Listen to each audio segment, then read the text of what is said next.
네, 인공지능 14주차 첫 번째 강의를 시작하도록 하겠습니다. 네, 그동안 우리가 신경망과 딥러닝 모델에 관해서 이야기를 해왔습니다. 네, 지난 시간에는 마지막으로 우리가 RNN의 모델 개념에 대해서 간단히 설명을 하고, 그 다음에 사이클런 라이브러리에 대해서 기본적인 내용들을 설명을 했습니다. 그 내용을 여러분들이 홈워크 4에서 직접 그 프로그래밍해서 실행을 해보도록 그렇게 됐죠. 네, 오늘부터 두 번에 걸쳐서 우리가 이 Reinforcement Learning, 강화학습이라는 주제로 이야기를 하도록 하겠습니다. 네, 이 내용은 러셀 책의 17장과 22장에 관련된 내용들이 있습니다.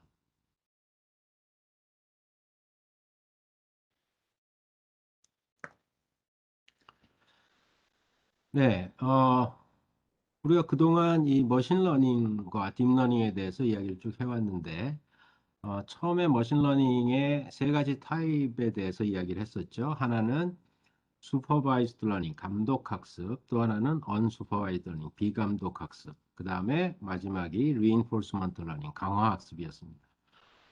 네, 우리가 지금까지 주로 이야기해 온 것은 슈퍼바이즈드 러닝 타입의 여러 가지 방법론들이었죠. 그래서 example 데이터로부터 X에서 Y를 예측하는 모델을 찾는다. 뭐 그런 개념이었습니다. 그래서 기본적으로는 어떤 경우에 정답은 무엇인지를 데이터로 주고 그거로부터 이제 학습을 수행하는 것이었는데, 물론 우리가 중간에 이제 unsupervised learning의 몇 가지 개념과 알고리즘들을 소개를 했지만, 대부분은 이제 supervised learning. 네, reinforcement learning은 우리가 앞서 말한 이런 X일 때 정답은 Y다 하는 이런 example 데이터가 주어지는 게 아닙니다. 강화학습의 형태는 우리가 어떤 환경에서 에이전트가 일련의 액션을 취해 나가고, 네, 거기에 따라서 피드백을 얻고, 그 피드백을 바탕으로 그렇다면 내가 이런 경우에 어떤 액션을 해야 될지를 이제 학습하는 그런 형태의 모델입니다. 그래, 이 피드백이라는 게 우리가 흔히 이제 상을 주거나 벌을 주는 그런 결과를 얘기하는데, 예를 들면 우리가 동물을 훈련시킬 때 적당한 명령에 대해서 혹은 어떤 뭐 손짓이나 이런 것에 대해서 원하는 액션을 행동을 하게끔 만들기 위해서는 내가 원하는 행동을 했을 때 이제 상을 주고 안 그랬을 땐 벌을 주는 형태로 훈련을 시킬 수가 있죠. 우리가 이제 실험용 쥐를 가지고 만약에 밀폐된 공간 안에 하나의 어떤 레버는 당기면 맛있는 먹이가 떨어지고 또 다른 레버는 당기면 뭐좀 그 예컨대 어떤 전기 자극 같은 게 가해져서 고통스럽게 된다든지, 네, 그렇게 세팅을 해 놓으면 반복적인 이제 행동을 하다가 실험용 쥐가 스스로 이제 학습을 통해 가지고 어느 한쪽에 레버를 당기면 맛있는 게 주어진다 는 것을 이제 알게 돼서 계속 그 해당되는 레버를 당기게 된다. 그런 실험들을 우리가 볼 수가 있습니다. 그래서 그런 방식의 어떤 학습이라고 볼 수가 있는데, 그래서 내가 어떤 일련의 행동을 했을 때 그 결과로 주어지는 피드백을 우리가 리워드라고 이야기합니다. 상이나 벌을 받는 거죠. 그리고 그런 리워드를 바탕으로 해서 학습하는 것은 그럼 뭐냐 하면, 우리가 슈퍼바이즈드 러닝에서는 X로부터 Y를 예측하는 어떤 모델을 학습하는 건데, 여기서는 그게 아니라 네, 어떻게 하면 특정한 상황에서 그 어떤 액션을 취하는 것이 나한테 좋은 결과를 가져다 주는지 그것을 이제 학습하는 거다 이렇게 보면 되겠습니다. 네, 그래서 여기 밑에 그림에 있는 것처럼 어떤 인바이런먼트가 있고, 네, 거기서 동작하는 어떤 에이전트, 어떤 프로그램이 있다고 해보죠. 그럼 이 인바이런먼트는 다양한 스테이트들로 구성이 되고, 에이전트가 동작하는 건 environment의 특정한 스테이트에서 에이전트가 특정한 액션을 취합니다. 네, 그러면 environment의 스테이트가 바뀌고, 네, 이때 어떤 리워드가 주어진다는 거죠. 또 바뀐 스테이트에서 에이전트는 또 어떤 액션을 취하고 거기에 따라 스테이트가 바뀌면서 또 리워드가 주어지고, 네, 이런 일련의 과정을 통해서 학습을 수행한다. 이렇게 생각을 하면 되겠습니다. 네, 예를 들어서 우리가 체스 같은 어떤 게임을 한다고 했을 때 슈퍼바이즈드 러닝과 리인포스먼트 러닝을 구분해서 이제 비교해서 생각해 보자면 우리가 체스 같은 게임에서 감독 학습을 한다는 거는 네, 우리가 전 시간에 CNN에 대해서 얘기를 할 때 알파고 바둑을 두는 프로그램에서 슈퍼바이즈드 러닝이 어떻게 이루어진다는 걸 봤었죠. 그러니까 대량의 어떤 기보의 데이터를 바탕으로 이런 상태에서는 여기다 착점하는 것이 정답이다. 이런 데이터를 바탕으로 학습을 하는 거죠. 그래서 이런 이그젬플이 주어집니다. X인 경우에 Y는 무엇이 돼야 된다.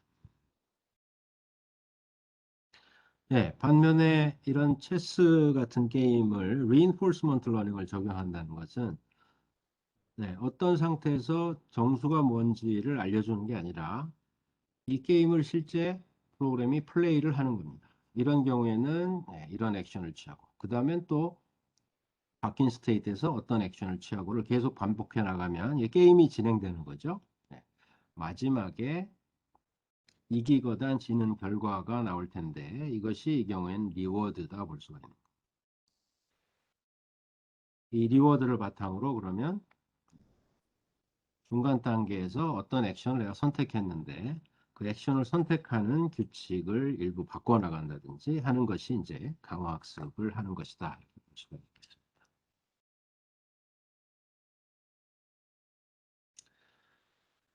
네.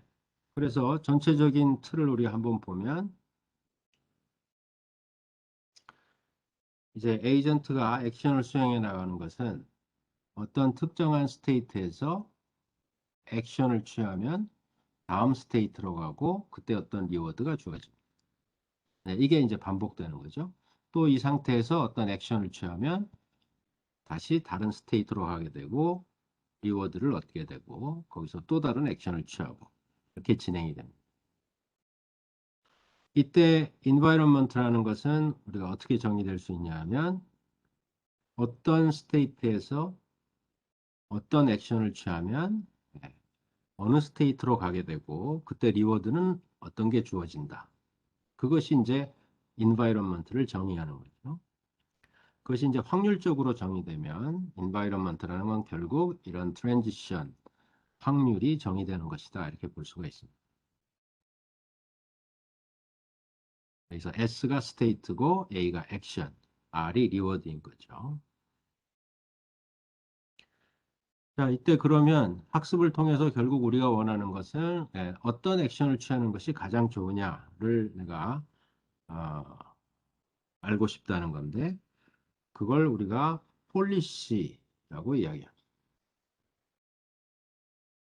폴리시라는 것은 어떤 액션을 취하는 규칙으로서 보통 파이 이렇게 표현을 하고 파이 S는 A다 이렇게 표현을 하게 되면 S라는 스테이트에서는 A라는 액션을 취하기로 한다는 걸 뜻하는 거죠. 그래서 모든 스테이트에 대해서 어느 스테이트에선 어떤 액션을 취하는지가 정해지면 그것이 바로 하나의 폴리시다 이렇게 이야기를 할 수가 있습니다. 네, 지금 여기 쓴 건 디터미니스틱한 폴리시고 네, 이게 결정이 된다고 하면 어, 모든 스테이트에서 어떤 액션을 취해야 되는지가 이제 정해지는 거죠. 근데 우리가 스토캐스틱 폴리시로 이제 폴리시를 정의하기도 하는데 스토캐스틱 폴리시라는 건 뭐냐면 어떤 스테이트에서 항상 특정한 액션을 취한다가 아니라 어떤 스테이트에서 취할 수 있는 다양한 액션들이 있는데 각각의 액션의 probability가 정의되면 네, 그걸 스토캐스틱 폴리시라고 얘기합니다. 네, 우리가 좀 이따가 이제 격자 공간에서 돌아다니는 어떤 문제를 가지고 이야기할 텐데, 네, 격자 공간에서 특정한 스테이트, 즉 특정한 위치에서 여기서는 항상 내가 오른쪽으로 간다 라고 정의되면 그건 디터미니스틱한 폴리시고, 어떤 스테이트에서는 내가 상하 좌우 다 갈 수가 있는데 오른쪽으로 가는 확률이 80%, 기타 다른 쪽으로 가는 확률이 뭐 10% 이렇게 정의된다면 그건 스토캐스틱 폴리시라고 하는 거죠. 자, 그래서 이런 인바이런먼트에서 우리가 액션을 취해 나가고 리워드가 어떻게 주어진다고 정의가 되면, 네, reinforcement learning의 목적이라는 것은 바로 가장 적합한 폴리시를 찾는 것이다, 이렇게 얘기할 수가 있고, 이때 적합한 폴리시라는 것은 뭐냐면 이 폴리시대로 내가 행동을 하게 됐을 때 내가 얻는 리워드가 가장 커진다 하는, 그러니까 특정한 바둑을 두는데 특정한 상황에서 내가 어느 쪽에 착점을 하는 것이 좋은가, 또는 격자 공간에서 돌아다닐 때 내가 특정한 위치에서 어느 방향으로 움직이는 것이 좋은가. 네, 이런 것은 전부 다 최종적으로 내가 얻게 되는 리워드가, 예컨대 내가 특정한 수를 뒀을 때 가장 이길 확률이 커진다, 또는 특정한 위치로 방향으로 이동했을 때 내가 리워드를 얻을 수 있는 가능성이 가장 크다, 이런 것들을 의미합니다. 그렇게 되는 폴리시를 찾는 것이 우리의 목표다. 네, 그래서 이런 그 앞서 말한 이 environment와 state action reward 이런 것들을 수학적인 모델로 정의한 것을 마코프 디시전 프로세스라고 얘기합니다. MDP라고 얘기해요. 그래서 여기 써 있는 것처럼 MDP는 시퀀셜한 디시전 프로블럼에서 environment를 우리가 정의하는 하나의 모델이다, 이렇게 얘기할 수가 있고, 네, SAPR 네 가지로 정의되는데, S라는 것은 이 문제에는 어떤 스테이트들이 있는가를 나타내고, A는 내가 취할 수 있는 액션은 어떤 것인가, 그 다음에 R은 리워드는 언제 어떻게 주어지는지, 그 다음에 이제 내가 어떤 스테이트에서 액션을 취해서 또 다른 스테이트로, 거기서 액션을 취해서 또 다른 스테이트로, 이렇게 이제 시퀀셜하게 진행이 될 거기 때문에, 네, 언제 어떤 액션을 취해서 어느 스테이트로 갈지를 트랜지션 모델을 정의하게 되면 그것이 이제 MDP가 되겠습니다. 그래서 오른쪽 아래에 있는 그림처럼 보면, 왜 예전에 마코 프로세스를 얘기했죠? 마코 프로세스는 예를 들어서 어떤 스테이트 사이에 확률적으로 트랜지션이 어떻게 일어나는지를 우리가 정의하게 되는데, 마코프 디시전 프로세스는 여기에 이제 액션이 들어가는 거죠. 그래서 여기 보면 세 개의 S0, S1, S2 스테이트가 있고, 어떤 액션에 따라서 어떤 트랜지션이 일어나는지를 지금 그림으로 나타내고 있습니다. 예를 들면 S1이라는 스테이트에서는 A0나 A1을 액션을 취할 수가 있는데, A0를 취하게 되면 0.1의 확률로 S1이란 스테이트로 가게 되고, 0.2의 확률로 S2란 스테이트로 가게 되고, 0.7의 확률로 S0란 스테이트로 가게 된다. 네, 그때 A라는 액션을 취해서 S0로 갈 때 플러스 5라는 리워드가 발생을 한다, 이런 걸 나타내 주고 있는 거죠. 네, 그것이 바로 여기 트랜지션 모델, 이 트랜지션 프로버빌리티로 정의가 된다, 이렇게 생각하면 되겠습니다. 예컨대 여기서 S1이라는 스테이트에서 A0라는 액션을 하게 되면 S0라는 스테이트로 가면서 리워드가 플러스 5가 발생할 확률이 0.7이다, 이렇게 우리가 표현할 수가 있는 거죠.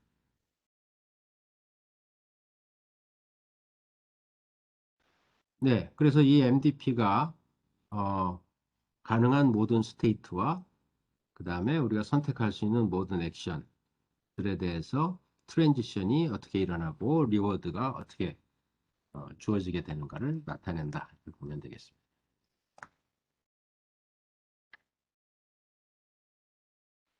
자, 그래서 우리가 간단한 이런 격자 공간에서 이동하는 문제를 가지고 한번 MDP와 그 다음에 여기서 폴리시를 어떻게 찾고 이런 것들을 한번 살펴보도록 하겠습니다. 자, 우리의 문제는 이러한 격자 공간에서 어떤 에이전트가 돌아다니는데 특정한 위치에서 어떤 액션을 취하는 것이 가장 좋은지를 이제 학습하는 거다. 이렇게 생각을 합니다. 이 격자 공간은 1, 2, 3, 4 이렇게 번호가 매겨져 있어서 어, 어떤 에이전트가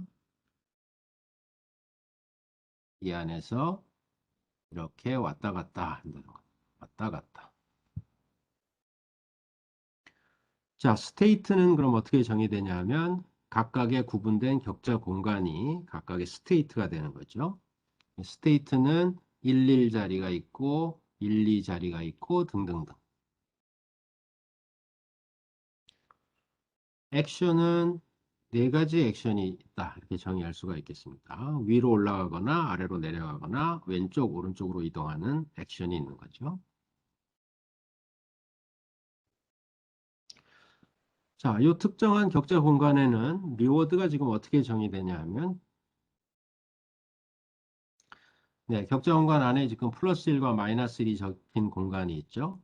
그래서 격자 공간을 돌아다니다가 요 플러스 1, 마이너스 1이 적힌 공간에 들어가게 되면 이제 이동은 거기서 종료되고 그때 이제 리워드가 발생을 합니다. 그래서 플러스 1이 플러스니까 이게 좋은 걸 뜻하는 거겠죠. 예. 여기서 상을 받는 거고 요 자리에 이제 들어오게 되면 네, 마이너스 1은 요 자리에 들어오게 되면 벌을 받는 거죠. 네, 예를 들면 실험용 쥐가 왔다 갔다 하다가 이 자리에 들어가면 여기 맛있는 먹이가 있고 네, 이 자리에 들어가면 전기 충격이 가해진다. 이렇게 생각을 하면 돼요.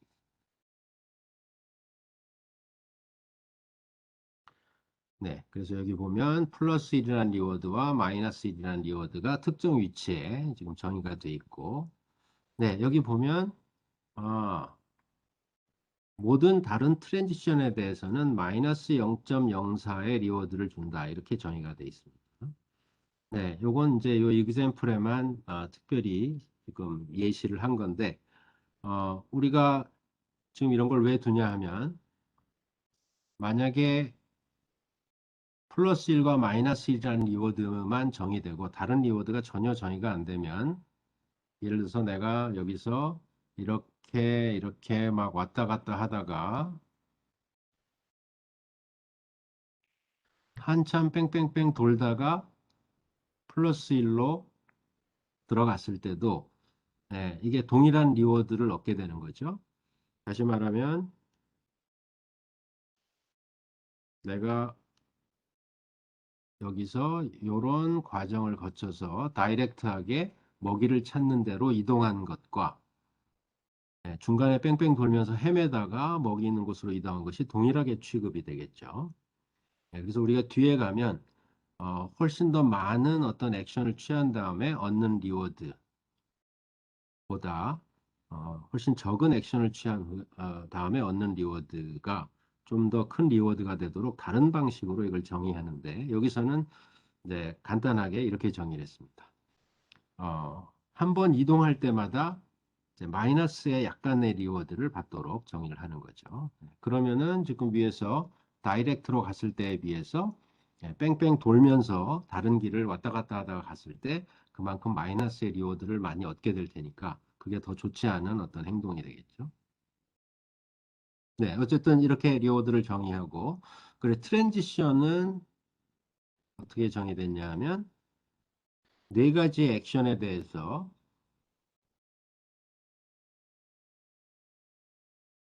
자, 우선 특정한 스테이트에서 우리가 up, down, left, right 액션을 취하면 네, 그 방향에 있는 다음 좌표로, 다음 스테이트로 이동을 할 텐데 완전히 디터미니스틱하게 이동하도록 정의할 수도 있고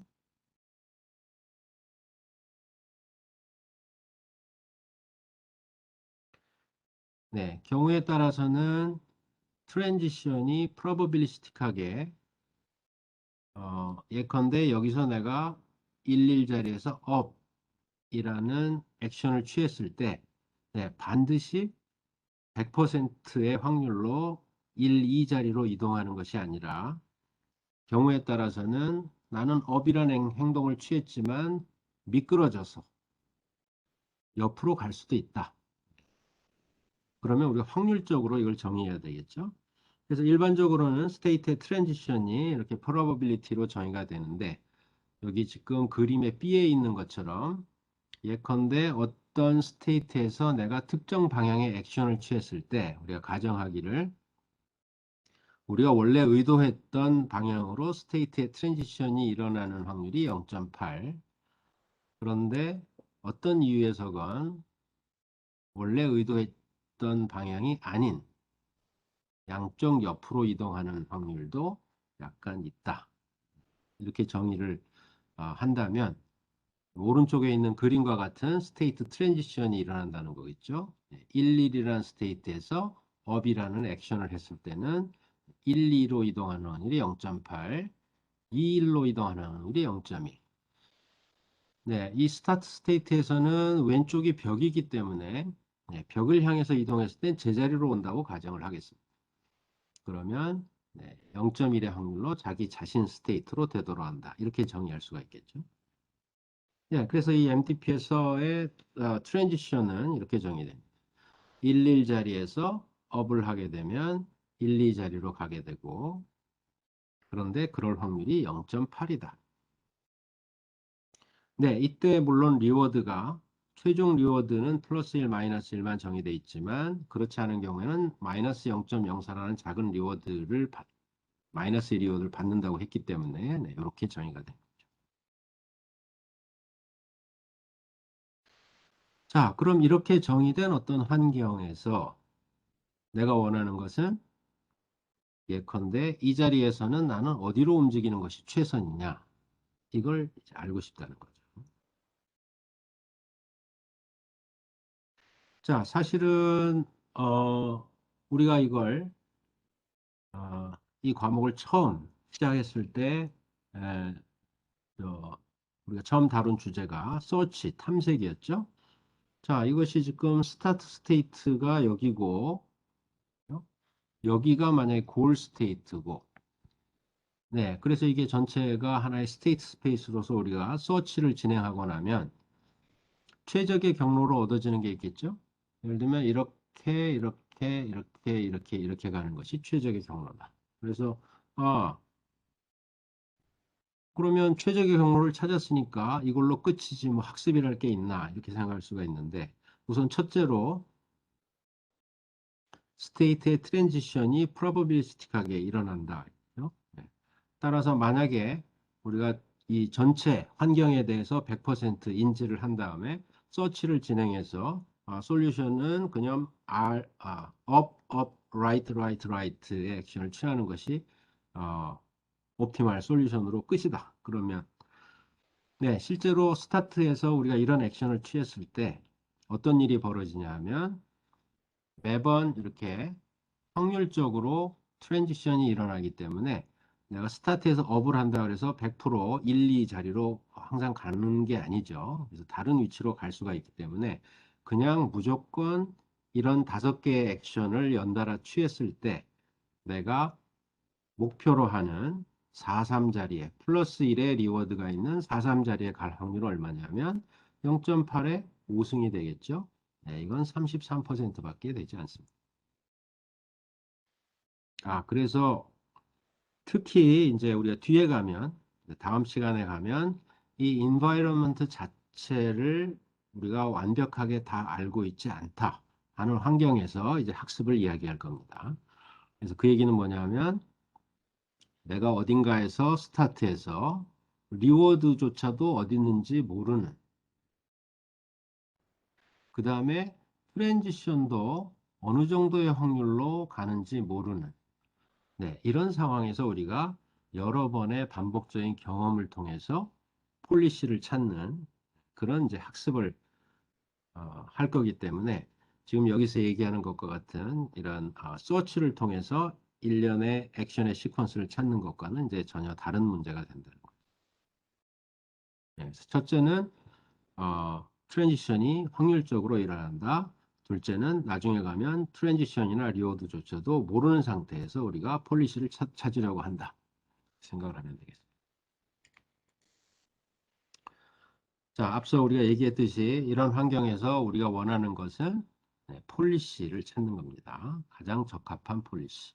여기 지금 물음표 되어 있는 예컨대 이 위치에서 나는 어떤 액션을 취하는 것이 최선인지를 찾는 거죠.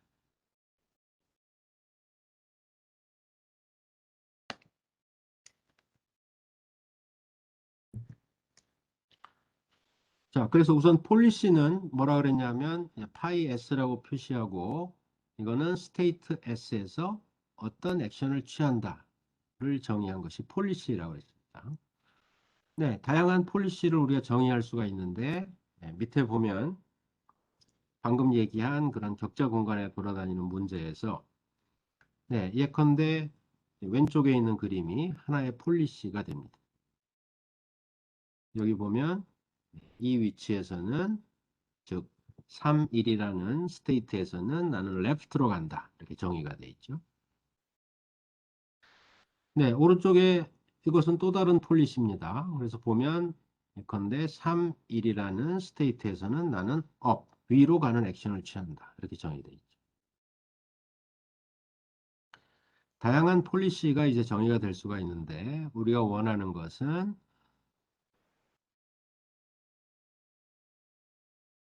어떤 스테이트에서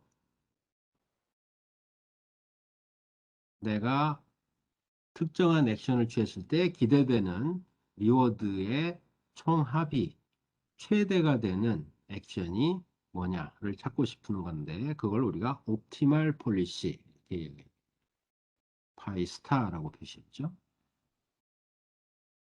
자, 밑에 두 개가 서로 다른 폴리시인데 위에 보면 우리가 한 번에 골로 가는 그러니까 그 이제 액션의 시퀀스가 종료되는 플러스 1 마이너스 1이 아닌 다른 트랜지션에 아까 리워드가 마이너스 0.04로 정의됐다 그랬죠. 네, 그랬을 때 지금 왼쪽에 있는 화살표들이 옵티멀 폴리시를 나타냅니다. 오른쪽에 있는 그림은 트랜지션의 리워드가 마이너스 0.1로 조금 더 크게 주어졌을 때 옵티멀 폴리시를 나타냅니다. 네, 두 경우의 옵티멀 폴리시가 다른데 그거는 지금 인바이러먼트가 다르기 때문에 그렇죠? 주어진 리워드가 다르게 설정되어 있어서 그렇습니다. 네, 우리가 이제 자세히 이걸 떻게 찾는가를 이야기하기 전에 이 두 개를 그냥 의미가 어떤 건지 한번 생각해 보면 왼쪽의 경우에는 우리가 한 번 이동하는데 손해를 보는 양이 훨씬 지금 작죠. 오른쪽보다. 따라서 지금 3, 1자리 빨간 동그라미 쳐놓은 자리에서 생각을 해보면 실제로 가까운 것은 위로 올라가서 플러스 원 리워드 쪽으로 접근하는 것이 맞겠으나 여기 보면 마이너스 1 리워드가 바로 옆에 있는데 내가 자칫하면 3, 2자리에서 이렇게 빠질 가능성이 약간 있죠. 확률적으로 트랜지션이 일어나기 때문에 그런 위험 요소가 있습니다. 그런데 여기 보면 그러면 뺑 돌아서 가는 것을 우리가 생각해 볼 때 이 리워드가 상당히 작기 때문에 가까이 하나, 둘, 세 스텝 만에 플러스 원으로 가는 거에 비해서 훨씬 많이 비효율적으로 돌아가긴 하지만 돌아가는 거에 대한 이 마이너스 리워드가 굉장히 작으므로 리스크를 피해서 오른쪽으로 가는 것이 낫겠다 이렇게 판단을 하게 되는 걸 의미하는 거고 네, 오른쪽에 있는 그림은 이렇게 뺑 돌아가는 걸 우리가 생각했을 때 왼쪽에 있는 거에 비해서 어, 매번 트랜지션의 마이너스 리워드가 훨씬 더 크게 설정이 되어 있기 때문에 네, 약간의 리스크를 감소하고라도 빨리 이 플러스 1이 있는 방향으로 전진하는 것이 더 유리하다. 이런 이제 판단을 할 수가 있다는 거죠. 자, 문제는 이제 우리가 원하는 건 바로 이런 각각의 인바이런먼트에서 옵티멀 폴리시를 얻는 건데 이걸 이제 어떻게 얻을 수 있겠느냐. 이것이 이제 하고자 하는 겁니다.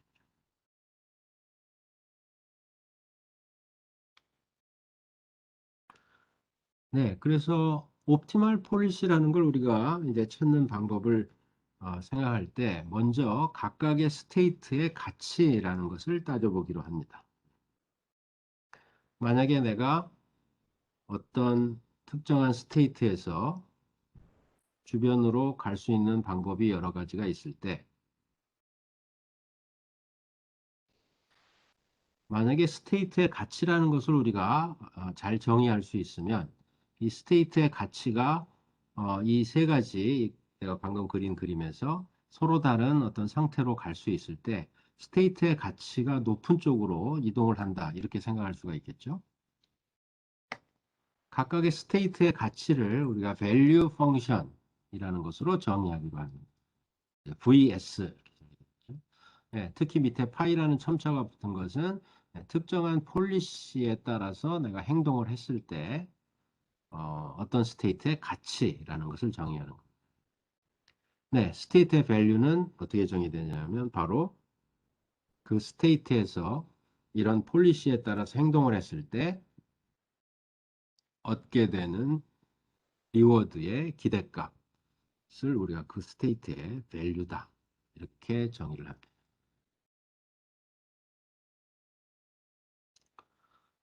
자, 그래서 앞서 우리가 정의된 MDP에서 리워드가 마이너스 0.04라고 되어 있는 그런 MDP에서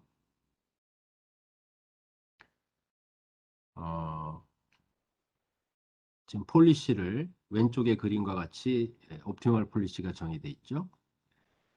네, 이런 액션을 취해 나갈 때 각각의 스테이트의 밸류라는 것을 우리가 한번 따져보면 여기 써 있는 숫자와 같은 이런 결과를 얻을 수가 있습니다.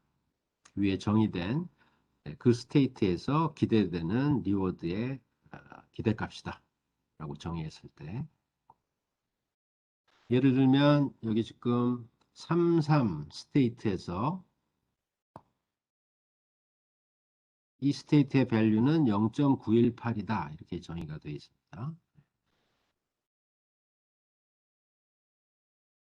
자, 이 스테이트의 밸류는 0.918이란 건 예컨대 어떤 의미를 갖는 거냐 하면 이 스테이트에서는 우리가 폴리시가 어떻게 되어 있었냐 하면 네, 오른쪽으로 간다 이렇게 되어 있었죠.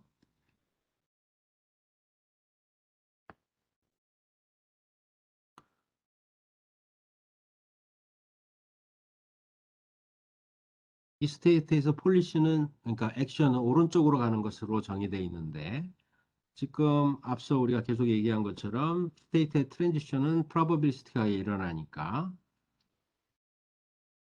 이 폴리시에 따라서 내가 액션을 취해 나갈 때 플러스 1 또는 마이너스 1로 최종적인 그 결과가 나오게 되는 방법은 가지수는 여러 가지가 있겠습니다. 그죠? 자, 우선 첫째 뭐냐면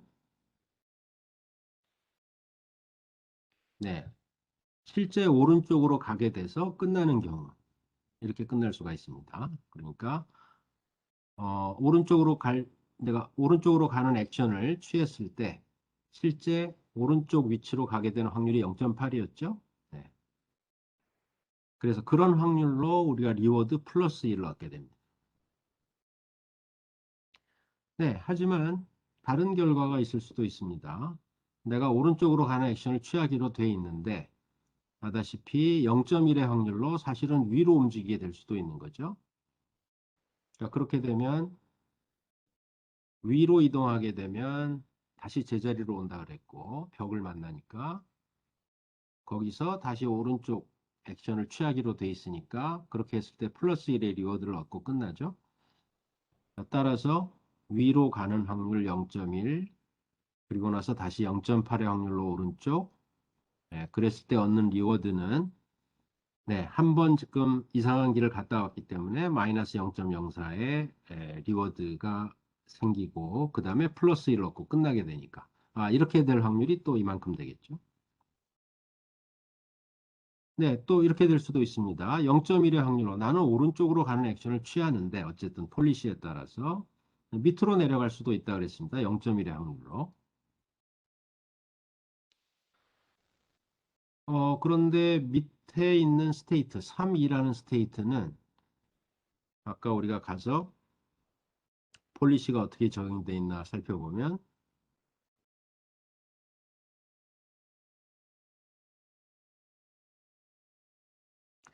네, 여기서는 지금 오른쪽으로 간다라고 돼 있고 그런데 요 아래에 있는 스테이트에서는 위로 간다 이렇게 정의돼 있죠. 네. 그래서 어떻게 또 액션의 시퀀스가 끝날 수 있냐면 나는 오른쪽으로 가기로 했지만 0.1의 확률로 아래로 떨어지고 아래서는 지금 위로 가는 액션을 취하기로 돼 있습니다. 그런데 위로 가는 액션을 취했는데 0.1의 확률로 또 오른쪽으로 떨어져서 마이너스 1의 확률로, 마이너스 1의 리워드를 받고 끝날 수도 있겠죠. 네. 그래서 또 0.1의 확률로 아래로 가고 0.1의 확률로 또 오른쪽으로 가서 그때는 리워드가 마이너스 0.04에 마이너스 1이라는 리워드를 받고 끝나게 됩니다. 네, 이런 모든 가능한 최종적으로 액션의 시퀀스가 끝나게 되는 모든 가능한 시퀀스들에 대해서 확률을 계산해서 기대값을 계산한 것이 33이라는 스테이트의 밸류다. 라는 거죠. 그렇게 계산했을 때 0.918이라는 값을 얻게 된다.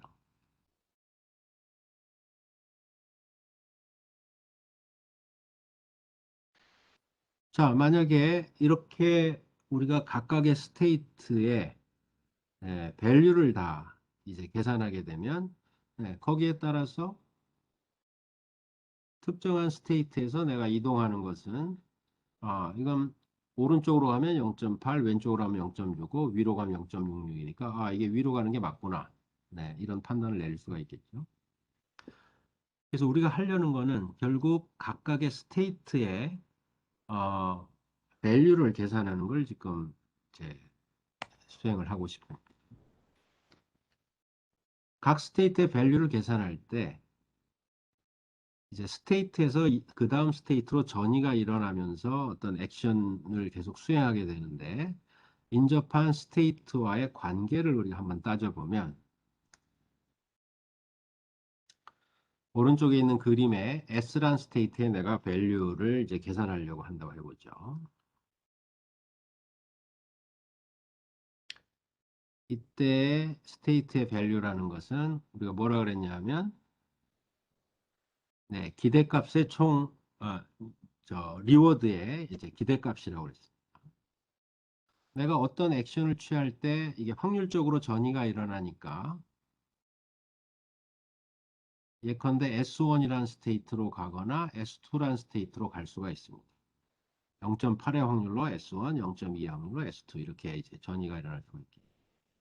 네, 거기서 또 각각의 폴리시에 따른 액션을 취했을 때 또 확률적으로 어떤 다른 스테이트로 이렇게 갈 수가 있습니다.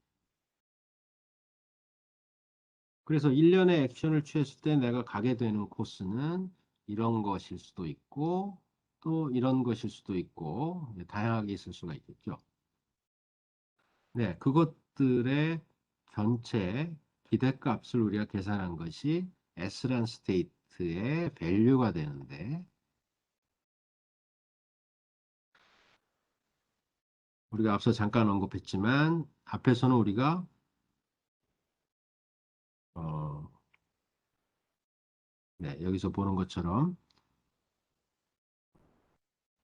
이렇게 뺑뺑 돌아가는 것에 대해서 이제 더 나쁜 영향을 주기 위해서 리워드를 마이너스 0.04라고 이렇게 정의를 했습니다. 그러니까 그냥 이 격자 공간을 돌아다닐 때는 매번 어떤 액션이 일어날 때마다 일정 정도의 마이너스 리워드를 주는 것으로 정의했죠. 네, 근데 그걸 보통은 우리가 이제 이렇게 정의를 합니다. 디스카운트 팩터라는 것을 정의를 해서 여기 감마라고 돼 있죠. 디스카운트 팩터라는 것은 뭐냐면 어, 미래에 얻게 되는 리워드에 대해서 디스카운트를 주는 겁니다. 그래서 다시 말하자면 내가 즉각적으로 플러스 1이라는 리워드를 얻는 거에 비해서 내가 한 세 번쯤 왔다 갔다 하다가 플러스 1이라는 리워드를 얻게 되면 네, 앞서는 세 번쯤 왔다 갔다 한 각각의 트랜지션에 마이너스를 줬는데 그게 아니라 네, 세 번쯤 왔다 갔다 하다가 리워드를 얻게 되면 네, 적절한 그 양의 이제, 디스카운트를 곱해서 마이너스를 하겠다는 겁니다. 그러니까 내가 똑같이 플러스 1을 얻더라도 이렇게 얻는 것과 네, 이렇게 가서 이렇게 얻는 것은 이 값이 더 작게 만들겠다는 거. 네, 그렇게 하기 위해서 디스카운트 팩터라는 것을 리워드에 우리가 곱해서 네, 계산을 하는 방식을 보통 사용을 합니다. 네, 그랬을 때 리워드의 기대값이라는 것을 우리가 이제 VS라는 것을 이렇게 표현할 수가 있습니다. 처음에 어떤 리워드를 얻고 그 다음에 한 칸 더 가서 여기다 이렇게 T 플러스 1 그 다음에 뭔가 액션을 또 취해서 얻는 리워드는 네, 이렇게 디스카운트 팩터를 곱해서 계산하기로 한다. 예를 들면 당장 얻는 것이 플러스 1이라면 뭔가 액션을 한번 취한 후에 미래에 얻는 것은 0.9를 곱한다. 그 다음 또 가서 얻는 그 다음번의 리워드는 네, 디스카운트 팩터를 곱한 거에 한 번 더 곱해서 감마 제곱 리워드 이렇게 계산을 한다. 네, 이렇게 해서 갈 수 있는 모든 시퀀스에 대해서 우리가 평균을 낸 것이 이제 얻을 수 있는 리워드의 기대값이 되는 거죠.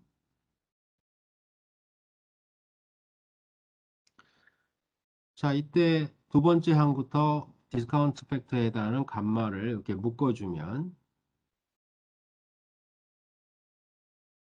네, 이 부분을 우리가 이렇게 얻을 수가 있는데 네, 지금 이게 나타내는 건 뭐냐 하면 한 번의 액션을 취해서 스테이트를 이동한 이후에 그때부터의 리워드의 기대값이니까 우리가 오른쪽 그림에서 보면 예를 들어서 VS1이라는 것은 이때부터 얻는 기대값의 평균, 리워드의 평균.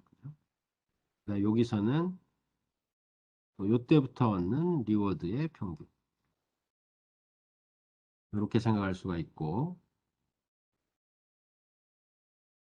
네, 다시 말하면 그 부분이 다음 스테이트에 우리가 정의한 value 값이 되겠죠.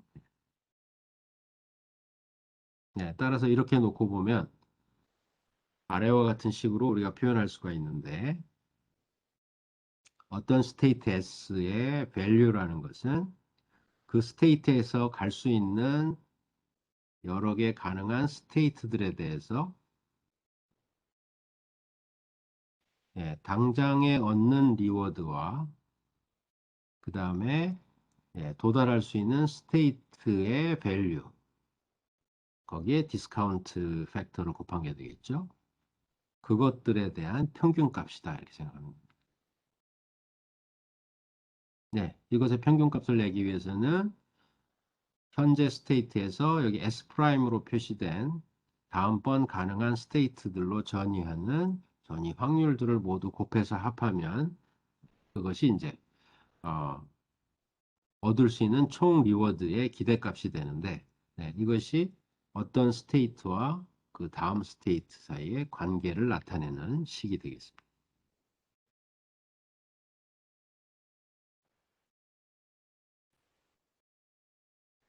네, 그래서 예를 들어서 보면 밑에 example 이렇게 돼 있죠. 네, 우리가 앞서 본 예처럼 이런 트랜지션이 일어난다. 그죠? 내가 S란 스테이트의 밸류를 계산하고 싶다. S란 스테이트에서는 이렇게 왼쪽, 오른쪽 스테이트로 전이될 수가 있는데 현재 이 스테이트에서 폴리시는 위로 가는 겁니다. 네. 중간에 트랜지션이 일어날 때 별다른 리워드가 따로 정의되어 있지는 않고 디스카운트 팩터가 0.9라 그러면 내가 up이라는 액션을 취했을 때 사실 위로 갈 수도 있지만 왼쪽이나 오른쪽으로 빠질 수도 있겠죠. 인접한 스테이트의 밸류들이 만약 이렇게 주어진다면 네, S란 스테이트의 밸류라는 것은 이렇게 계산된다는 거죠.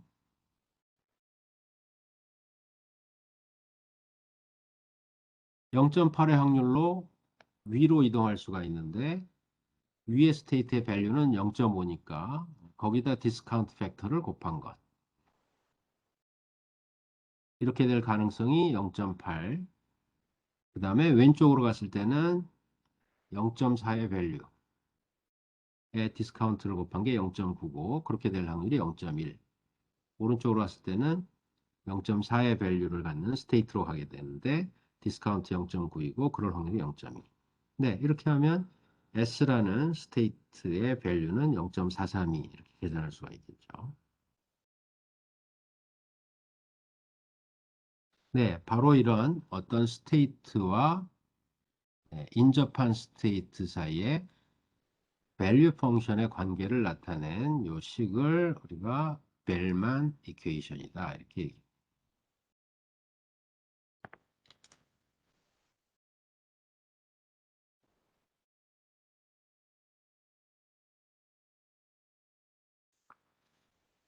자, 그러면 우리가 MDP, environment가 주어졌을 때 각각의 스테이트에 대한 밸류를 계산할 때 바로 이런 벨만의 이퀘이션에 기초해서 이렇게 써 있는 것처럼 어떤 초기 값에서부터 시작해서 연속적인 업데이트 계산을 통해서 밸류 값을 우리가 얻을 수가 있습니다. 자, 여기서 보면 S라는 값이 주변의 스테이트의 S라는 스테이트의 밸류 값이 주변 스테이트의 밸류 값에 의해서 계산되죠. 그런데 주변의 스테이트도 마찬가지로 여기서 내가 갈 수 있는 것들의 인접한 스테이트로부터 우리가 밸류를 계산한다고 하면 이 스테이트 값이 계산되면 그것에 의해서 이 스테이트의 값들도 다 또 다시 영향을 받게 되겠죠. 따라서 모든 가능한 스테이트에 대해서 어떤 초기 값에서부터 출발해서 각자 인접한 스테이트의 밸류를 반복적으로 업데이트해 나가는 방식으로 우리가 밸류 값을 계산할 수가 있습니다.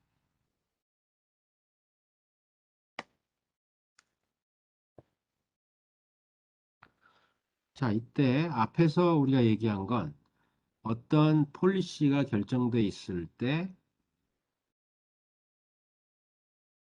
각 스테이트의 밸류를 지금 어, 계산하는 걸 보여준 거고 우리가 궁극적으로 계산하고 싶은 것은 옵티멀 밸류 펑션입니다. 즉, 옵티멀 밸류 펑션이란 건 뭐냐면 내가 선택할 수 있는 폴리시 중에 가장 적절한 폴리시를 택했을 때 스테이트의 밸류는 얼마가 되느냐를 나타내는데 네, 그거는 여기 써 있는 것처럼 리워드의 기대값의 최대값이라고 볼 수가 있고 따라서 옵티멀 밸류라는 것은 모든 가능한 폴리시들에 의한 스테이트의 밸류 중에서 이 값이 최대가 되는 폴리시를 선택했을 때의 밸류 값이 됩니다. 네, 그걸 우리가 벨만의 이퀘이션을 가지고 표현해 보면 이렇게 나타낼 수가 있겠습니다.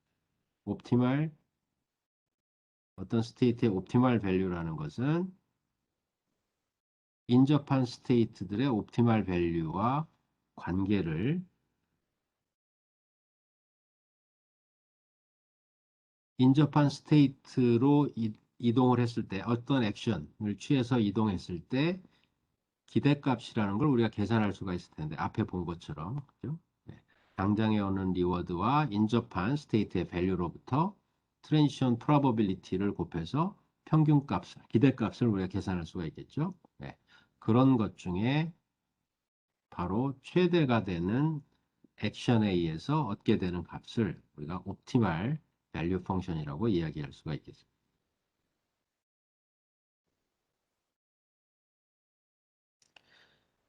네, 밑에 간단한 예를 가지고 보죠. 만약에 어떤 스테이트 S에서 지금 폴리시가 이제 정해져 있질 않고, 그런데 여기서 취할 수 있는 액션은 어떤 S란 스테이트에서부터 내가 취할 수 있는 액션은 A1도 있고 A2도 있다. 두 가지가 있다고 했죠.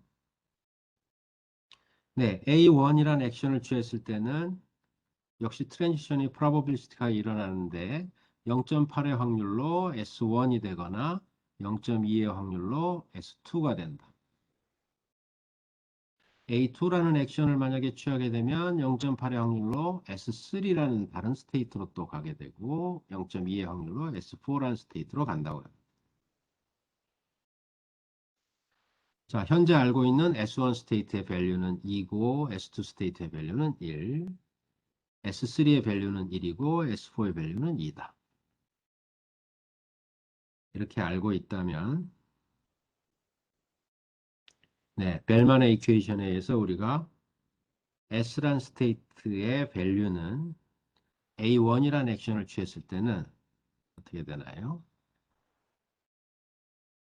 네, 여기 가정하기로 당장의 리워드는 없다고 그냥 생각하고 네, 계산도 우리가 그냥 예시니까 쉽게 하기 위해서 디스카운트 팩터, 디스카운트도 없다. 그냥 1로 계산했어요.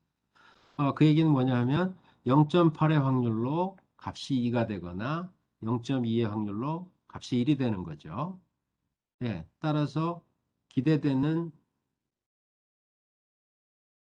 토탈 리워드는 0.8 곱하기 2와 0.2 곱하기 1이니까 1.8이 되고 그런데 내가 A2라는 액션을 취할 수도 있다. 그래서 A2라는 액션을 취했을 때는 또 인접한 스테이트를 하고 보니까 0.8의 확률로 1이란 밸류, 0.2의 확률로 2란 밸류를 얻게 된다. 그러면 0.8 곱하기 1, 0.2 곱하기 2 하게 되면 1.2가 되겠죠.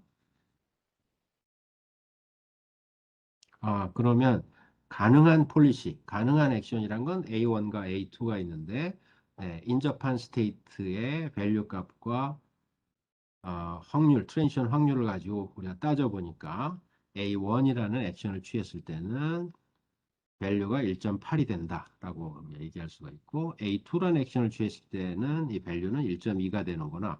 네, 그러면 나는 A1이라는 액션을 선택하면 되니까 A1이라는 액션을 취했을 때 이 스테이트의 밸류 값은 1.8이다. 이렇게 얘기할 수가 있는 거예요.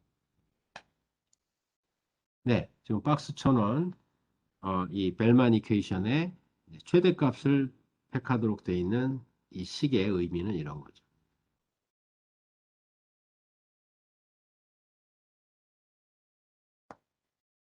자, 그럼 지금까지 우리가 스테이트란 밸류 펑션이라는 게 뭐다 이야기했고, 밸류 펑션이라는 거는 리워드의 기대값을 계산하는 거다. 그 다음에 인접한 스테이트와의 관계식을 따져봤고, 그걸 우리가 벨만 이퀘이션이라고 했죠. 옵티멀 밸류를 구하기 위해서 가능한 액션들 중에 최대값을 갖는 걸 선택해서 인접한 스테이트의 밸류와 그런 계산을 할 수가 있다. 네, 그러면 우리가 최종적으로 지금 목적하는 건 다시 뭐라 그랬냐면 옵티멀 폴리시를 좀 구하는 겁니다. 그걸 위해서 우리가 옵티멀 밸류를 지금 계산할 건데 이 옵티멀 밸류를 앞서 얘기한 방식으로 벨만의 이퀘이션을 바탕으로 업데이트를 해나가는 걸 우리가 밸류 이터레이션을 한다 이렇게 얘기해요.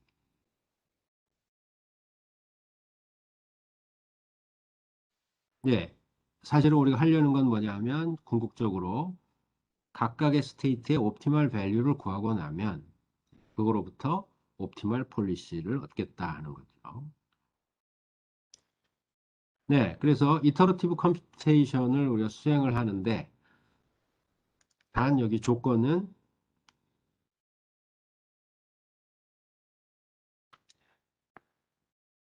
이 문제의 environment, 즉 MDP에 대해서 모든 정보를 알고 있으면 이제 이런 방식의 이터레이션을 통해서 각 스테이트의 옵티멀 밸류를 우리가 계산할 수가 있습니다. 네, 그래서 밸류를 계산하는 과정은 밑에 알고리즘이라고 표현을 했는데 모든 스테이트에 대해서 초기 값을 우선 설정을 하고 모든 밸류는 제로다. 네, 그리고 나서 반복적인 계산을 통해서 뭐죠? 인접한 스테이트와의 관계를 바탕으로 한 반복적인 계산을 통해서 옵티멀 밸류를 찾아갑니다. 네, 이때 무슨 계산을 반복하냐면 어떤 스테이트에 대해서 인접한 모든 스테이트에 대한 밸류로부터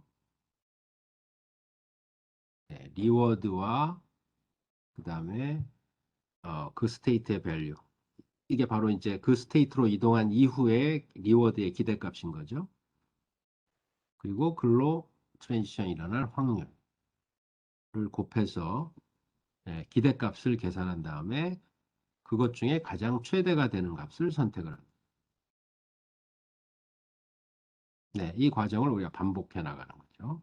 네, 그래서 만약에 최종적으로 모든 스테이트에서 옵티멀 밸류를 얻었다 하면 옵티멀 폴리시라는 것은 네, 바로 자동적으로 얻을 수가 있는 거죠. 만약에 어떤 스테이트에서 내가 세 방향, 세 가지의 서로 다른 스테이트로 갈 수가 있는데 이제 옵티멀 밸류를 내가 밸류 이터레이션에 의해서 다 계산을 했고 계산 결과를 보니까 이쪽이 예를 들어서 0.5, 이쪽은 0.6, 이쪽은 0.9라면 네, 옵티멀 폴리시라는 건 그죠? 네, 당연히 위로 가는 것이 나의 폴리시가 되겠죠. 네, 밑에 있는 박스는 그걸 표현한 겁니다. 어떤 액션을 취했을 때 마찬가지로 프로버빌리스틱하게 트랜지션이 일어나는데 인접한 스테이트로 갈 때 얻는 리워드와 그 스테이트로 갔을 때 expected 리워드 그리고 트랜지션 프로버빌리티를 곱한 것 중에 어떤 액션을 취했을 때 이 값이 가장 크게 되는지 그걸 선택하면 그것이 바로 이 스테이트에서의 옵티멀 액션이 되는 거죠.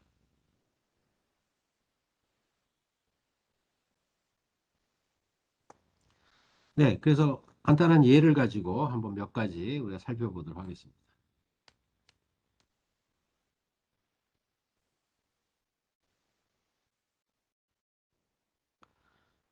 자, 계산을 우리가 간단히 하기 위해서 몇 가지 좀 심플하게 가정을 했습니다. 자, 이 example은 4x4 격자가 있고, 어, 트랜지션은 어떻게 정의되냐면, 네, 이건 간단하게 이렇게 우리가 컨셉을 쉽게 이해하기 위해서 계산을 아주 그 디터미니스틱하게 트랜지션이 일어난다 가정을 했습니다. 그래서 내가 위로 가는 액션을 취하면 그냥 무조건 위로 어, 이동을 하게 되는 거죠. 그 다음에 리워드는 어떻게 정의되냐 하면 파이널 스테이트 여기 보면 이렇게 회색 음영이 되어 있는 이 자리에 도달하면 리워드가 플러스 5다 이렇게 되어 있습니다. 네, 밑에도 마찬가지입니다. 네, 이쪽 구석에도 리워드가 플러스 5라고 정의되어 있습니다.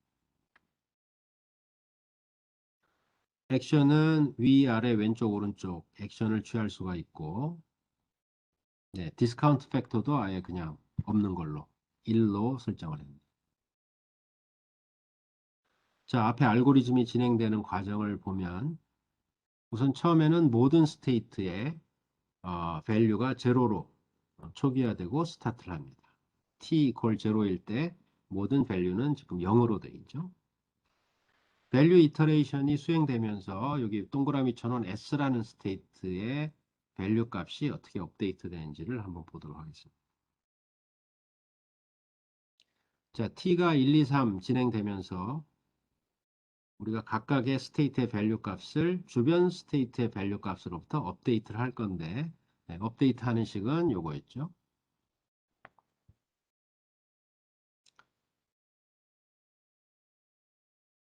각 액션을 취했을 때 기대되는 리워드의 합, 즉 밸류 값 중에서 최대가 되는 값으로 업데이트를 한다. 이렇게. 자, 예를 들면 첫 번째 타임에 t equal 1일 때 s라는 요 동그라미 쳐놓은 스테이트의 value라는 건 우리가 어떻게 계산될 거냐면 네 가지 액션에 대해서 기대값을 계산해 보고 그 중에 최대를 선택하는 거죠. 자, 여기서는 위로 올라가는 액션을 했을 때 값이 얼마냐면 네, 지금 굉장히 간단하게 계산이 되고 있는데 왜냐하면 디터미니스틱하다고 했으니까 위로 올라갔을 때 확률 1로 이렇게 이동하게 되겠죠. 그 다음에 한 번 트랜지션 할 때마다 리워드는 기본적으로 마이너스 1이라고 그랬으니까 여기 리워드가 있고 그 다음에 위로 올라갔을 때 인접한 스테이트의 밸류는 현재 0입니다. 따라서 up이라는 걸 했을 때 이게 기대값인 거죠. 여기 보면 식과 매칭을 해보겠습니다. 확률 1로 디터미니스틱한 트랜지션이 일어나고 네, 이동하는 리워드는 마이너스 1이고 네, 이동된 후에 스테이트의 밸류는 현재 초기 값이니까 1인 거죠. 자, up이라는 액션을 취하게 되면 이런 값이 되는 거고 네, 마찬가지로 left, down, right 네, 이 경우에는 다 똑같은 값이 되겠네. 그래서 모두 다 마이너스 1이라는 값을 갖게 되니까 max를 선택했을 때 네, 여전히 마이너스 1이 되겠죠.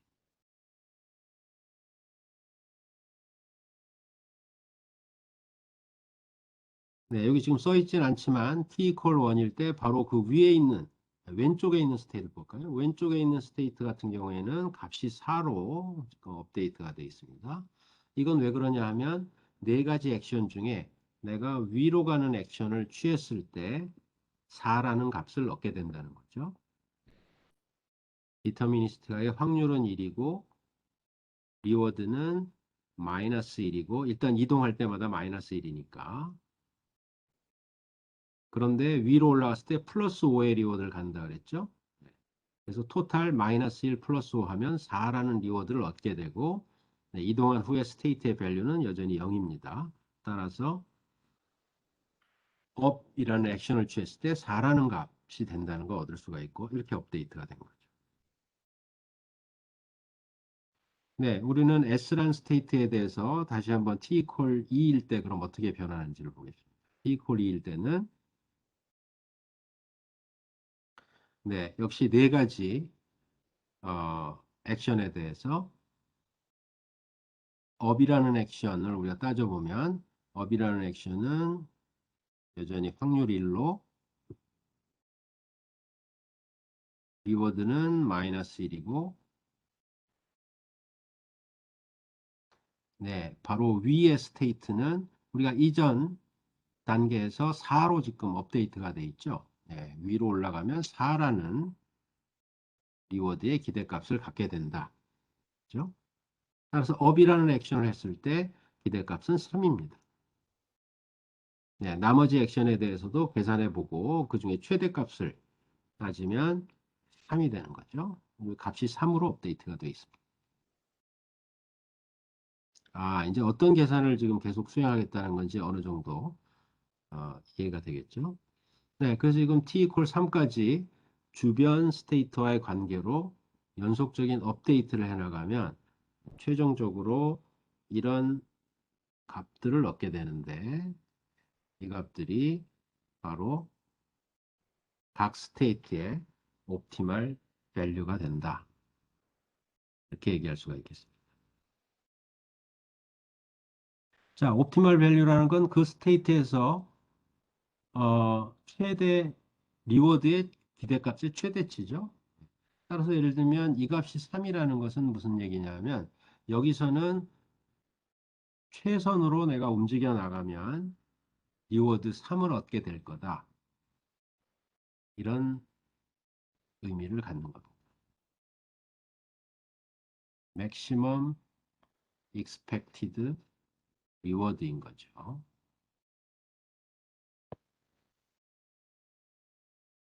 네, 어떻습니까? 여기서 만약에 내가 아래로 움직여서 간다면 3보다 적은 리워드를 얻게 되겠지만, 네, 옵티멀한 액션을 취해 나가면 위로 혹은 아니요, 위로 갔다가 왼쪽으로 가거나 혹은 왼쪽으로 갔다가 위로 가거나 하는 것이 최대 리워드를 얻는 걸 텐데, 예컨대 위로 갔다가 왼쪽으로 가게 됐을 때 얻는 리워드는 한 번, 두 번 이동하면서 마이너스 1씩, 마이너스 2의 리워드가 얻게 되고, 받게 되고, 그 다음 이 모서리까지 도달했을 때 플러스 5의 리워드를 얻게 되니까, 결국 이렇게 이동했을 때 3이라는 리워드를 얻게 된다는 걸 지금 우리가 알 수 있는 거죠.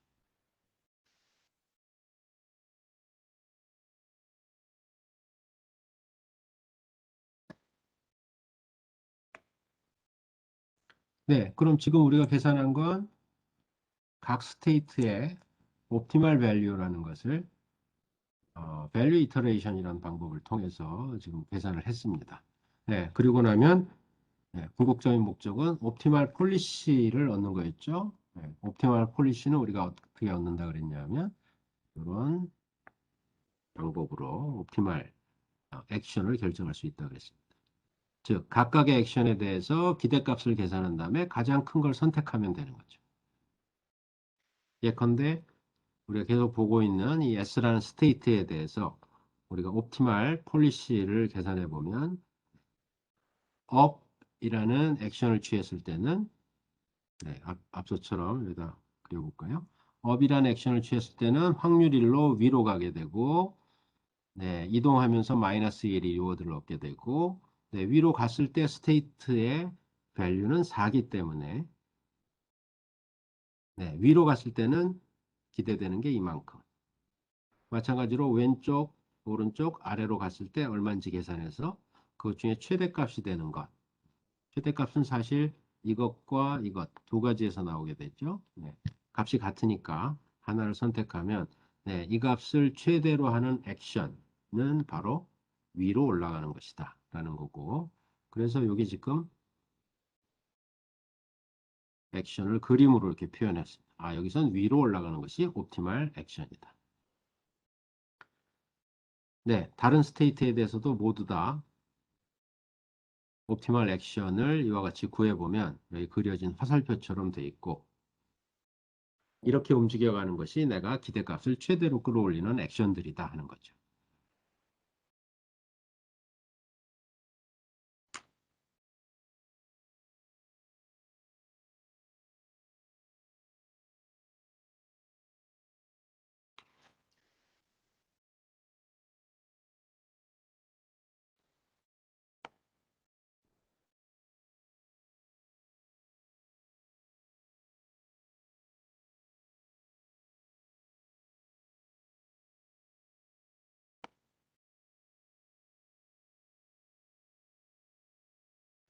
네, 질문은 밸류 이터레이션을 하는데 옵티멀 밸류의 갱신이 끝나는 기준은 뭐냐? 네, 더 이상 어, 밸류 값의 변화가 없이 이제 수렴하게 되면 거기서 옵티멀 밸류는 얻어지는 거죠.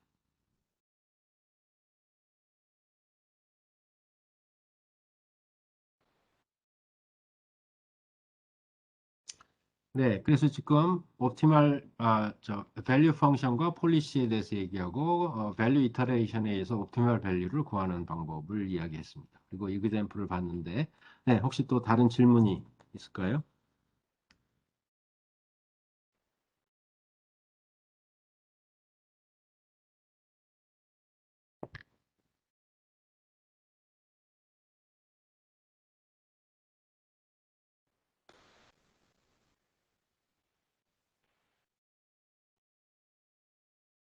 네, 밸류 이터레이션에 의해서 밸류 값이 갱신되는 과정, 그리고 나서 얻어진 옵티멀 밸류에 기초해서 액션을 결정하는 과정. 네, 사실은 여기에 트랜지션 프로버빌리티가 이렇게 1이 아니고 그러면 더 복잡해지겠죠. 네, 거기에 또 디스카운트 팩터가 1이 아니라면 네, 계산은 좀 더 복잡해질 겁니다. 네, 하지만 기본 원리는 우리가 이 example 가지고 조금 더 잘 이해를 할 수가 있을 것 같습니다. 네, 우리가 처음에 이야기했던 그 이제 격자 공간에 플러스 마이너스 1이 있는 그런 경우, 그리고 트랜지션 프로버빌리티가 이렇게 0.8, 0.1로 주어져 있는 그런 경우에, 자, 만약에 리워드가 플러스 1, 마이너스 1로 주어져 있고 중간 트랜지션에 리워드는 없고 대신 디스카운트 팩터가 0.9로 주어졌다. 이런 경우에 계산이 진행되는 걸 한 스텝만 우리가 보게 되면 네, value iteration은 똑같이 이런 식에 의해서 진행이 되고 네, 처음에 초기값 다 제로인 데서부터 출발을 하겠죠. 네, 첫 번째 이터레이션이 진행될 때 요 스테이트 네, 지금 이게 33이었나요? 33이라는 스테이트의 밸류 값은 한 번 업데이트해서 일단 0.8이 될 겁니다. 왜냐하면 0.8의 확률로 오른쪽으로 가게 되니까 나머지는 다 이동을 해도 제로고 0.8의 확률로 리워드 1을 받게 되겠죠. 네, 따라서 우리가 기대값을 계산해보면 0.8로 업데이트가 될 거고 네, 두 번째 단계까지 계산이 되는 과정을 여기 지금 썼는데 네, 두 번째 단계에서 계산이 돼서 업데이트가 되는 과정을 쭉 나열해 보면 이런 거죠.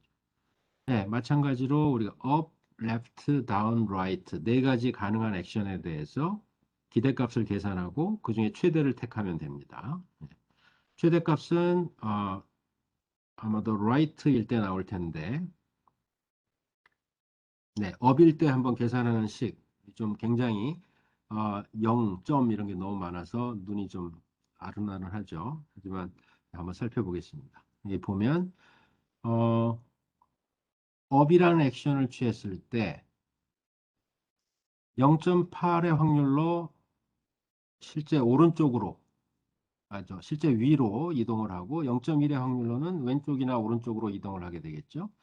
그래서 예를 들어서 0.1의 확률로 오른쪽으로도 갈 수가 있어서 거기에 대한 계산이 일어나는 부분을 보면 이렇습니다. 네, 확률 0.1로 오른쪽으로 가고 그때 리워드는 플러스 1을 얻게 되고 이동된 스테이트의 값은 여전히 제로인데 디스카운트 팩터가 0.9이다. 그런데 확률 전이는 업이라는 액션을 취했을 때 왼쪽, 오른쪽, 업까지 세 가지가 있을 수 있죠. 네, 각각에 대해서 우리가 트랜지션 프로버빌리티를 가지고 기대값을 계산하면 결과가 나옵니다. 네, 이렇게 우리가 계산했을 때 가장 높은 값을 갖는 거는 오른쪽으로 가는 액션을 취했을 때 기대값이 가장 높고 네, 이걸 계산해 보면 우리가 0.872가 나온다 하는 계산 결과를 지금 보여주고 있습니다.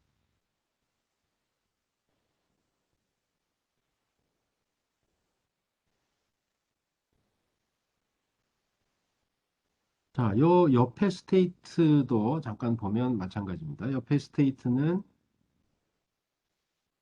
네, 요 스테이트는 처음에 여기서는 얼마가 될 거냐면 0이 될 거죠. 왜냐하면 이전 단계에서 주변 스테이트가 모두 0이고 네, 트랜지션의 리워드도 0이기 때문에 업데이트 될 게 없겠죠. 그러나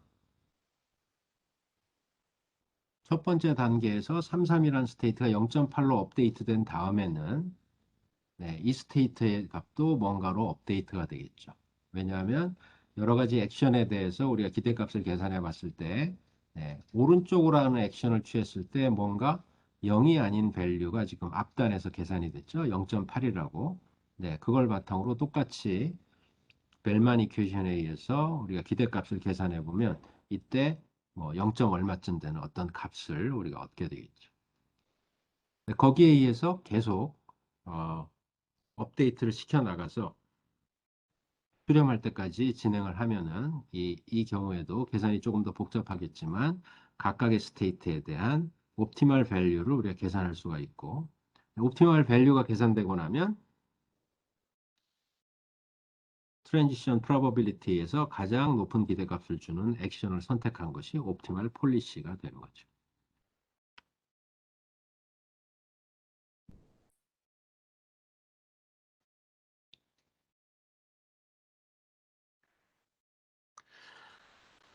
자, 그래서 네, 시간이 좀 다 됐군요.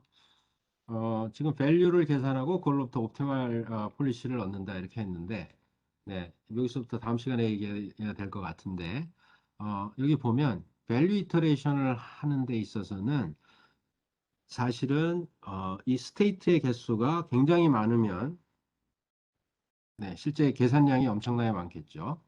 또 거기다가 사실 이런 계산을 하기 위해서는 우리가 이 환경에 대한 모든 정보를 알고 있어야 됩니다. 그죠? 네, 다시 말하면 뭐죠? 스테이트의 전이는 어떻게 일어나고, 그 다음에 리워드는 언제 어떻게 주어지는 거에 대해서 모두 완벽하게 알고 있으면 이런 반복 계산을 통해서 각각의 스테이트에 대한 정확한 옵티멀 밸류를 계산할 수가 있는데, 네, 우리가 이제 강화학습을 실제로 적용하려고 하는 경우에는 대부분의 환경이라는 것은 트랜지션이나 리워드, 즉 이 부분이 정확하게 알려져 있지 않은 상태에서 내가 어떤 일련의 액션, 즉 어떤 일련의 경험을 통해서 최종적으로 얻게 되는 리워드를 가지고 학습을 수행해 나가려고 한다. 그것이 이제 우리가 하려는 환경이라고 보면 되겠습니다. 그래서 오늘 이야기한 이런 개념들을 바탕으로 다음 시간에는 네, 그런 환경에서 이제 일반적인 강화학습이 진행되는 알고리즘은 어떻게 구현이 되는지 그걸 살펴보도록 하겠습니다. 네, 오늘은 여기까지 하겠습니다. 이상입니다.